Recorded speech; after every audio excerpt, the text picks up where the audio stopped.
Kila mtu aliye mwanadamu anazaliwa akiwa na akili, lakini tuna akili za viwango vinavyotofautiana, sababu hata ukubwa wa ubongo nao unatofautiana. Sawa? Bwana Yesu asifiwe sana. Sio kuwa na kichwa kidogo ndio unakuwa na akili ndogo, sio kuwa na kichwa kikubwa ndio unakuwa na akili nyingi. Hello? Kuna viwango tulivyopewa. Sasa sikiliza.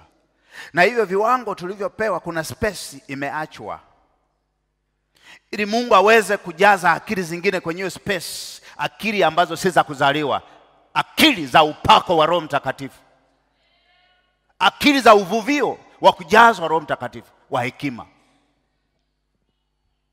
Kusoma ile Isaya sura ya 11 utagundua kitu nazungumza. Bwana Yesu asifiwe sana. Kwa hiyo unaanza kuona ukitaka kupanuka kwenye maisha ya kawaida, mipaka yako ukitaka ipanuke, maana yake ufahamu kwanza uanze kupanuka.